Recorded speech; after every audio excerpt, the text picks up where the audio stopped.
नमस्कार, स्वागत है आप सभी का एक बार फिर से अश्विनी क्लासेज में। हम लोग आज क्लास 9 में एक नया चैप्टर शुरू करने जा रहे हैं जिसका नाम है घनाभ तथा घन।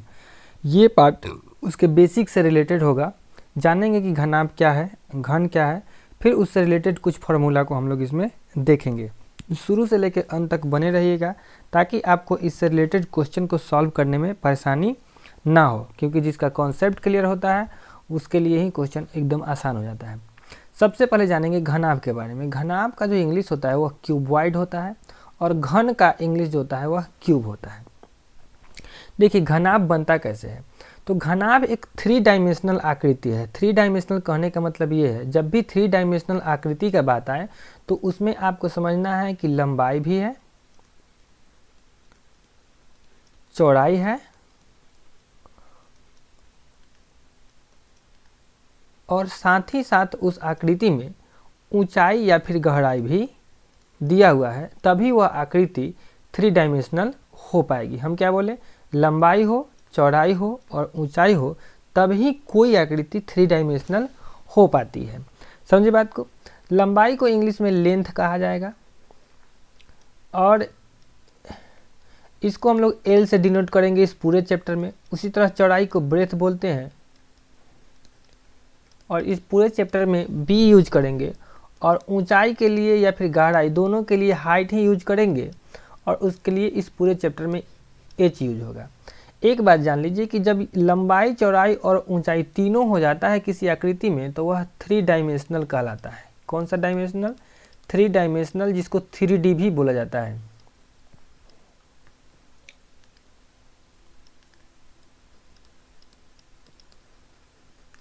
जिसको शॉर्ट में 3D भी कहा जाता है।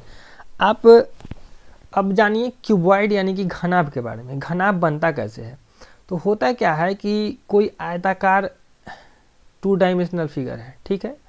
अब इसके ऊपर से हम क्या करेंगे कि लगातार इसके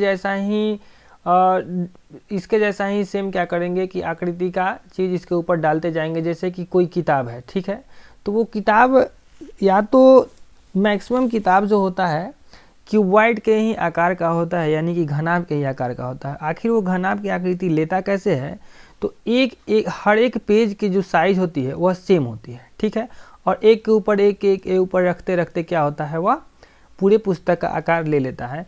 तो शुरू में अगर देखा जाए सिर्फ एक पेज का बात करें तो सिर्फ उसमें लंबाई है और चौड़ाई है, लेकिन जैसे ही पेज के ऊपर पेज, पेज के ऊपर पेज, पेज के ऊपर पेज रखेंगे तो हमको पता चलेगा कुछ देर में उसमें कुछ हाइट आ गया है। क्या हो गया है? कुछ हाइट आ गया है। तो वही हाइट जो है उसका एच बन जाएगा, ठीक है। तो इस तरह से कोई भी 3 डायमेंशनल आकृति बनती है। तो यह जो वाला अभी जो हम इसको इस कलर से कलर कर रहे हैं, यह एक्चुअली में क्या हो गया है, इसका हाइट हो गया, यानी कि ये इतना ऊंचा ये बन गया, ठीक है। ये हम इसको हाइट को डिनोट कर दिए। समझ में आई बात। तो हाइट जिसमें आ जाएगा वह 3 डायमेंशनल फिगर हो जाएगा। अब इसके बारे में बात करेंगे कि यह एक ऐसी 3 डायमेंशनल आकृति होती है जिसमें प्रत्येक फलक यानी कि जितना भी फेस है वह कौन सा होता है? आयताकार होता है। कैसा होता है? आयताकार। यानी कि यूँ कहें कि आयत से क्या बनता है? घनाभ बनता है। इसका अगर हम उदाहरण अपने डेली लाइफ में लें तो क्या हो जाएगा, आप अपने घर में माचिस का डिब्बा जरूर देखे होंगे। तो जो भी माचिस का डब्बा है वह आपके लिए एक अच्छा सा घनाभ का उदाहरण है। और सोच के आप देखिएगा तो जितना भी आपके पास में किताब है या फिर कॉपी है, पुस्तक है, वह क्या है? 3 डायमेंशनल फिगर है और वह भी लगभग घनाभ ही है। और देखिएगा कि जो घर होता है, घर में भी देखा जाए तो लंबाई चौड़ाई तो बराबर होता नहीं है, तो घर जो है वो भी घनाभ का ही उदाहरण है। रूम अगर हम लिखते हैं तो रूम भी एक तरह से घनाभ का ही उदाहरण है। और भी बहुत सारे उदाहरण अपने डेली लाइफ से लिया जा सकता है। जरूरी नहीं है कि घनाभ पूरा एकदम अंदर से भी कोंचा हुआ ही हो, मतलब कि अंदर से खाली भी रह सकता है। जैसे कि कार्टून, कोई कार्टून जिसमें लंबाई चौड़ाई अलग अलग है, वह कार्टून भी क्या हो जाएगा? घनाभ की आकृति में ही आएगा। अब इससे हमेशा एक क्वेश्चन ये पूछता है कि घनाभ में कितना फेस यानी कि कितना फलक होता है, कितना किनारा होता है, कितना शीर्ष होता है। तो ये सारा चीज़ आप एकदम याद रखिएगा, इसको कॉपी में नोट डाउन करके रखिएगा। और जब भी आप मेरा वीडियो देखने बैठे तो कॉपी किताब ज़रूर लेके बैठिएगा, ताकि आपको पढ़ाई में और ज़्यादा इंटरेस्ट आए। ये चीज़ याद रखने वाला है कि इसमें 6 पृष्ठ होते हैं। कितने पृष्ठ होते हैं? 6 पृष्ठ होते हैं, मानिए कि 6 फेस होता है। आप किसी कॉपी को या फिर बुक को उठाइए और देखिए, एक ऊपर होगा, एक उसके नीचे होगा, ठीक है, 2 हो जाएगा। एक इस साइड से होगा, एक इस साइड से होगा, 4 हो गया। और साथ ही साथ 2 हो जाएगा उसका साइड वाला फेस। तो कितना हो गया? 6 फेस हो गया, यानी कि 6 उसमें फलक होता है। कुल 6 पृष्ठ कहिए, ठीक ना, या फिर फलक भी कह सकते हैं। किनारा का बात करें कि इसमें किनारे कितने होते हैं, किनारा यानी कि कोण भी कह सकते हैं। तो इसमें 12 किनारा होता है। कितना? 12 किनारा कहिए या फिर 12 कोण भी कह सकते हैं। ठीक से अगर गिनिएगा तो किताब में 12 गो कोण आपको दिखाई देगा। तो ये याद रखिएगा, 6 पृष्ठ यानी कि 6 गो फलक, 12 गो किनारा यानी कि 12 गो कोण, और कोना हो जाएगा 8 गो। उसमें 8 शीर्ष कहिए या फिर 8 कोना कहिए। कोण देखिएगा उसमें कै गो होगा? 8 गो होगा, ठीक ना। कौन कौन वाला देखना है, ऐसे देखिए, एक ये कोण है, एक ये कोण है, 2 गो, 3 गो, 4 गो, 5 गो, 6 गो, 7 गो और ये 8 गो। ये 8 गो किनारा हो गया कि नहीं। और बोले हैं क्या? 6 पृष्ठ बोले हैं। तो देखिए, एक पृष्ठ ये वाला हम ले रहे हैं, कौन सा?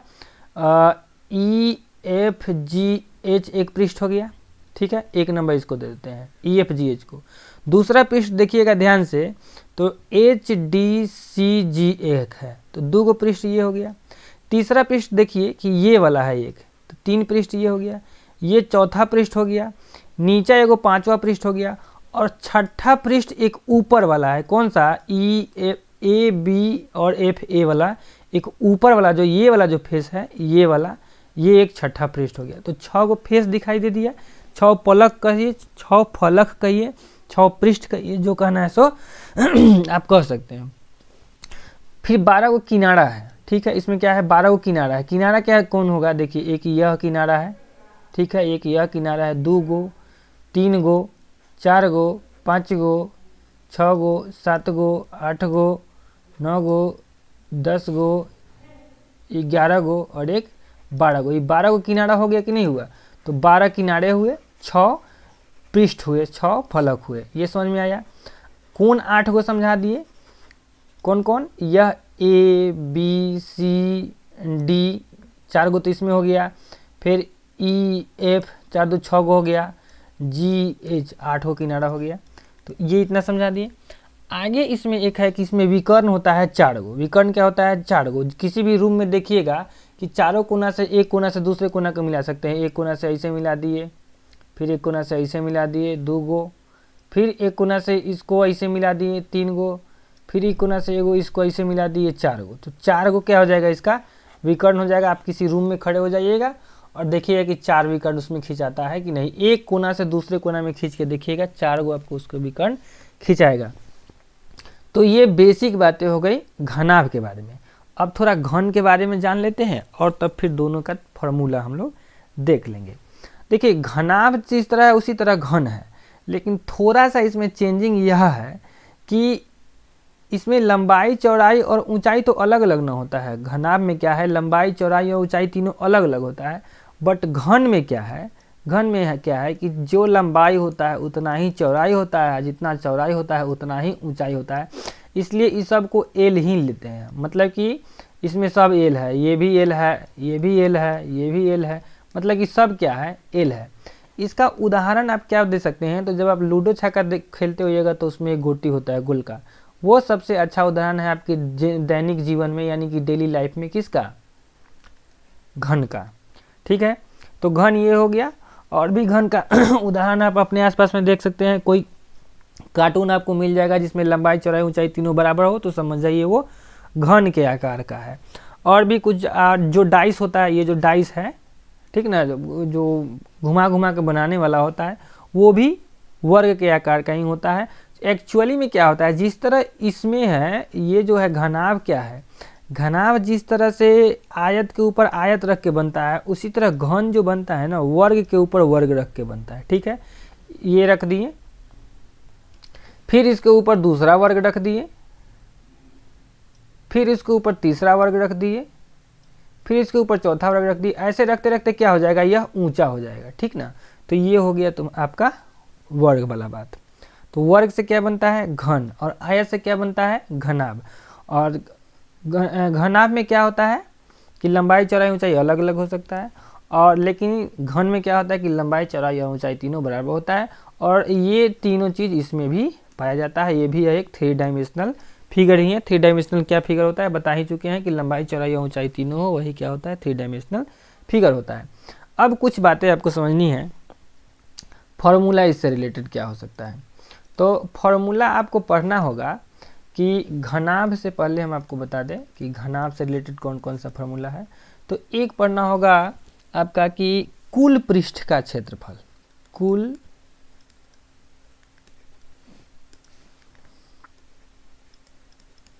पृष्ठ का क्षेत्रफल।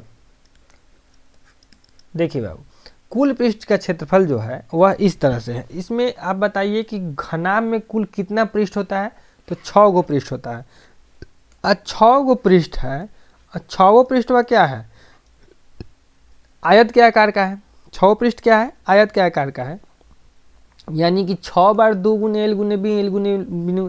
लेकिन क्या होगा कि जैसे कि छत देखिएगा, तो छत का ऊपर और नीचे वाला एल गुने बी पर आता है। ठीक है, एल गुने बी आता है। ठीक है, दोनों ऊपर वाला नीचे वाला एल गुने बी पर आ जाएगा। और फिर क्या कीजिएगा कि साइड वाला कितना आ जाएगा, बी, एक तो उसमें चौड़ाई होगा और दूसरा में हाइट होगा। तो ऐसे टोटल देखा जाए तो इसका फॉर्मूला एक ओवरऑल होता है 2 into L B plus B H plus H L. कहने का ये मतलब है कि एल से लंबाई है, बी से चौड़ाई है, बी से चौड़ाई है, एच से ऊंचाई है।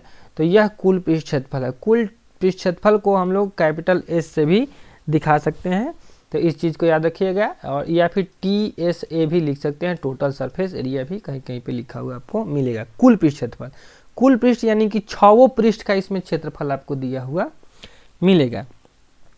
तो कभी कभी पार्श्व पृष्ठ क्षेत्रफल पूछता है, पार्श्व पृष्ठ क्षेत्रफल। पार्श्व पृष्ठ क्षेत्रफल कहने का ये मतलब होता है कि जो खड़ा दीवार है ना, रूम में कै गो दीवार होता है, 4 गो दीवार होता है, तो चारों खड़ा दीवार का क्षेत्रफल पूछ लेता है। यानी कि कभी कभी रूम का क्षेत्रफल पूछता है, तो उसमें 2 into L plus B into H, ये बहुत ही इंपॉर्टेंट फार्मूला है चारों दीवारों के क्षेत्रफल निकालने के लिए। कमरे के चारों दीवार का क्षेत्रफल निकालने के लिए ये फार्मूला भी हम लोग यूज करते हैं। यानी कि देखा जाए कि पार्श्व पृष्ठ कितने होते हैं, तो टोटल 4 होते हैं। पार्श्व पृष्ठ कितने होते हैं, 4 होते हैं। कौन कौन से, तो अपनी किसी रूम में 4 दीवार होते हैं ना, तो उसी का ये क्षेत्रफल निकालता है। समझ में आई बात। पार्श्व पृष्ठ क्षेत्रफल क्या करता है, रूम के चारों दीवार का क्षेत्रफल निकालता है। ये 2 चीज़ बता दिए। साथ ही साथ इसका आयतन भी पूछता है, घनाभ का आयतन, घनाभ का आयतन। आयतन का मतलब क्या समझते हैं, आयतन का मतलब ये हुआ कि मान लीजिए कि आपके पास में कोई, मान लीजिए कि ये गिलास ही है। ठीक है, गिलास से ही समझिए कि गिलास आयत के आकार का है, घनाभ के आकार का है। तो इस गिलास में कितना पानी अटेगा, इस गिलास में कितना पानी अटेगा, यह उसका क्या है, यह उसका आयतन है। और क्षेत्रफल कौन सा होगा कि वो जो गिलास का जो ऐसे ऐसे जो ये वाला जो एरिया है जिससे ये गिलास बना हुआ है चारों तरफ से, वो एरिया है, यानी कि क्षेत्रफल है। या कुल पृष्ठ क्षेत्रफल होगा या फिर पार्श्व पृष्ठ क्षेत्रफल होगा। लेकिन आयतन क्या है, तो आयतन है कि इसमें कितना पानी अट जाएगा या फिर कितना खाली जगह है, वही आयतन कहलाता है। तो घनाभ का आयतन निकालने का फॉर्मूला होता है लंबाई गुने चौड़ाई गुने ऊंचाई। ये चीज़ हो गया। ठीक, अब आगे बढ़े। तो घनाभ से रिलेटेड इतना ही फॉर्मूला आपको इसमें देखना है। अब बात कर लेते हैं घन का। ठीक है, तो घन का भी कुल पृष्ठ क्षेत्रफल निकलेगा, पार्श्व पृष्ठ क्षेत्रफल निकलेगा और आयतन निकलेगा। याद रहे कि घनाभ में लंबाई चौड़ाई और ऊंचाई तीनों क्या होते हैं, बराबर होते हैं। तो सबसे घनाभ का कुल पृष्ठ क्षेत्रफल, नहीं सॉरी घनाभ नहीं, अब घन लिखेंगे। घन का कुल पृष्ठ क्षेत्रफल कितना हो जाएगा, 6 गो पृष्ठ होता है तो 6 गुने और भुजा का स्क्वायर, भुजा को हम एल से डिनोट करते हैं। तो पार्श्व पृष्ठ क्षेत्रफल कितना हो जाएगा, तो आपको पता ही है कि इसमें कितने दीवार होते हैं, 4, तो 4 गुने और वर्ग का क्षेत्रफल क्या होता है, भुजा का स्क्वायर, तो एल का स्क्वायर यानी कि 4 गुने एल का स्क्वायर। और इसका अगर हम आयतन का बात कर ले कि कोई आकृति अगर घन के आकार की है तो उसका आयतन निकालना है तो एल क्यूब कहते हैं। एल क्यूब कहने का मतलब है कि उसके साइड को आपस में 3 बार गुना कीजिए तो आपको उसका क्या निकल जाएगा, आयतन निकल जाएगा। फिर कभी कभी आपसे पूछता है घन का विकर्ण, घन का विकर्ण, घन का विकर्ण निकालने के लिए क्या करेंगे, 3 बार L square plus L square plus L square करेंगे, ठीक है, यानी कि √3 एल स्क्वायर हो जाएगा। एल स्क्वायर तो बाहर निकल जाएगा यानी कि L√3 क्या है, L√3 या फिर 3√3 एल भी कहीं कहीं लिखा हुआ मिलेगा, तो जहाँ जो जैसे है वैसे कर देना है, ठीक है। तो उस घनाभ का भी विकर्ण अगर चाहे तो हम लिख सकते हैं, घनाभ का विकर्ण क्या होगा, √L square plus B square plus H square, कोई दिक्कत नहीं है। अब कुछ चीज़ें हैं जो आपको याद रखनी है, याद रखना है कि अगर 1000 सेंटीमीटर क्यूब कहीं हो जाता है तो आपको याद रखना है कि वह 1 लीटर के बराबर हो गया। 1000 सेंटीमीटर क्यूब कितना के बराबर होता है, 1 लीटर के बराबर होता है। और दूसरा अगर 1 मीटर क्यूब होता है तो समझिए कि वह 1000 लीटर के बराबर है। ये बहुत इंपॉर्टेंट है, आपको बार बार पूछेगा। 1000 सेंटीमीटर क्यूब 1 लीटर के बराबर और 1 मीटर क्यूब 1000 लीटर के बराबर। और एक पॉइंट और याद रखिएगा कि मान लीजिए कि कोई क्वेश्चन है जिसमें लंबाई दे दिया मीटर में, चौड़ाई दे दिया सेंटीमीटर में, तो बाबू मीटर सेंटीमीटर में नहीं बनेगा, दोनों को या तो मीटर में बदलना होगा या फिर दोनों को सेंटीमीटर में ही बदलना होगा। मतलब कि यूनिट हमेशा सेम रहेगा तभी आप क्वेश्चन को टच करेंगे। अब कभी कभी क्या होता है कि संदूक से रिलेटेड भी कुछ क्वेश्चन पूछ लेता है, तो संदूक से रिलेटेड वाला पर हम लोग थोड़ा सा एक बार बात कर लेते हैं। देखिए संदूक अपने अपने दिमाग में लगाइए, संदूक जो होता है यही ना होता है, इस तरह से होता है, ठीक है। इसको आप 3 डायमेंशनल मान के चलिए, ये भी तो यहाँ पे 3 डायमेंशनल फिगर नहीं है। अब संदूक क्या होता है, कभी कभी या तो संदूक ऊपर से बंद वाला रहेगा और नहीं तो ऊपर से खुला वाला रहेगा। तो इस स्थिति में इसमें कुछ इस चैप्टर में आपको संदूक से रिलेटेड कुछ क्वेश्चन पूछेगा। तो संदूक से संबंधित बातें हम यहाँ पे लिखते हैं। पहला नंबर ये है कि अगर ढक्कन वाला संदूक हो, ढक्कनदार संदूक हो तब, ढक्कनदार संदूक हो तब, ये फार्मूला है, हालांकि टेलीग्राम ग्रुप में डाला हुआ है, टेलीग्राम ग्रुप से जुड़ जाइएगा तो ठीक रहेगा। टेलीग्राम ग्रुप का नाम है आपका सोनी 55। टेलीग्राम डाउनलोड कर लीजिए, अभी तक डाउनलोड नहीं किए हैं तो, और वहाँ से जुड़ जाइए, बहुत अच्छा रहेगा, ठीक है।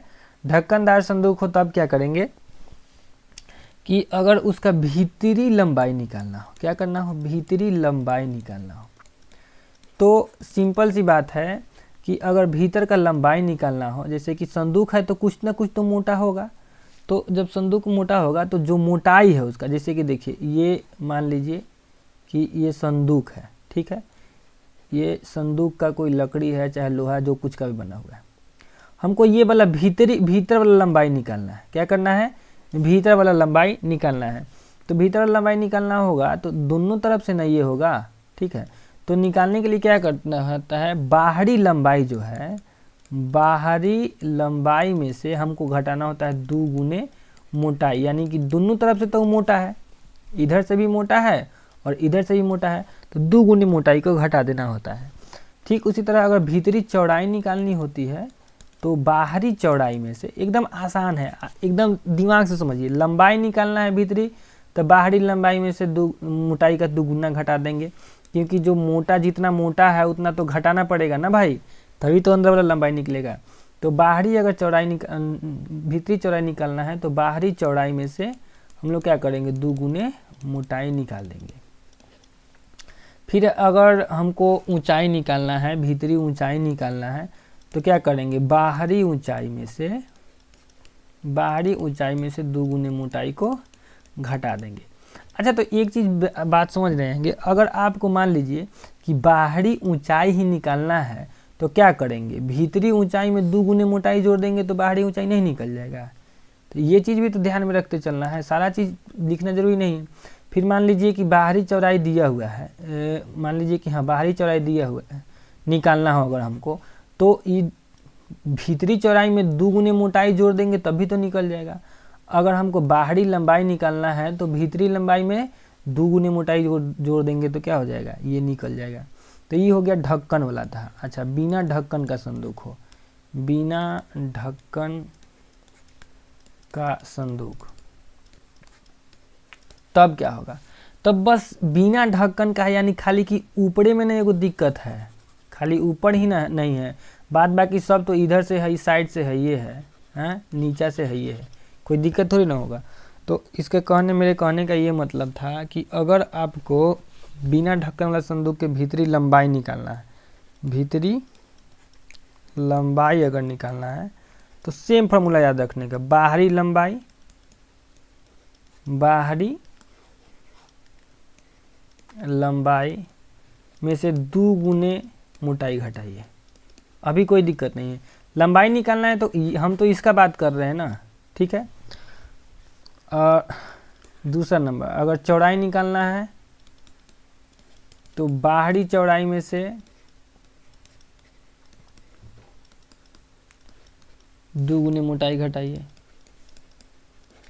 लेकिन अगर ऊंचाई निकालना है तो अब समझिए कि ऊपर तो ढक्कन था ही नहीं, तो अब 2 गुने मोटाई घटेगा नहीं ना, घटेगा, खाली नीचे ही वाला मोटाइया घटेगा, ऊपर वाला मोटाइया नहीं घटेगा। यानी कि बाहरी ऊंचाई तो होगा लेकिन 2 गुने मोटाई न होके सिर्फ एक के बार मोटाई घटेगा, क्योंकि सिर्फ नीचे ही तो तख्ता मोटा है, ऊपर तो तख्ता मोटा है ये नहीं है। हमको ऊंचाई निकालना है, ठीक है। तो ऊंचाई निकालना है तो ये वाला मोटाई तो घट जाएगा लेकिन ये वाला मोटाई इस बार नहीं घटेगा। तो ये इस रिलेटेड फॉर्मूला है। अब एगो थोड़ा सा ट्रिक टाइप के याद रखना है कि अगर कोई घनाभ या घन का भुजा को, यानी कि साइड को, घनाभ या घन के साइड के गुना अगर बढ़ा देता है, के गुना बढ़ा दे, तो जो एरिया है वह एरिया जो है के स्क्वायर गुना हो जाएगा, और वॉल्यूम को हम लोग हिंदी में कहते हैं आयतन, वह बाबू साहेब के पावर 3 गुना बढ़ जाएगा। और कभी कभी क्या होता है कि कोई भी जो बना हुआ है 3 डायमेंशनल आकृति तो वो कुछ ना कुछ तो मोटा होगा, ठीक ना। तो कभी कभी हमसे क्वेश्चन ये पूछ देता है कि इसमें कितना लकड़ी या फिर कितना लोहा उपयोग हुआ है। तो इसके लिए क्या करते हैं कि बाहरी आयतन में से हम लोग घटा लेते हैं भीतरी आयतन को। अब कहिएगा बाहरी आयतन कैसे निकलेगा, तो बाहरी लंबाई चौड़ाई ऊंचाई में से भीतरी लंबाई चौड़ाई ऊंचाई के गुना को क्या कर लेते हैं हम लोग, माइनस कर लेते हैं। तो कितना उसमें मेटल या फिर जो कुछ भी बना हुआ, जो कुछ कभी बना हुआ वो यूज हुआ है वो आपको पता चल जाएगा। तो इतना हो जाने के बाद में अब आप चाहें तो अपना प्रश्नावली 14 का जो क्वेश्चन है वो सॉल्व कर सकते हैं। जब हमसे नेक्स्ट वीडियो में जब हम आपसे मिलेंगे तो आपको उसका क्वेश्चन कराएंगे। वीडियो कैसा लगा ज़रूर कमेंट करके बताइएगा। मिलेंगे आपसे नेक्स्ट वीडियो में। टेलीग्राम ग्रुप से नहीं जुड़े हैं तो जुड़ जाइएगा और अपने दोस्तों के साथ में इस वीडियो को एक बार ज़रूर शेयर कर दीजिएगा। जय हिंद।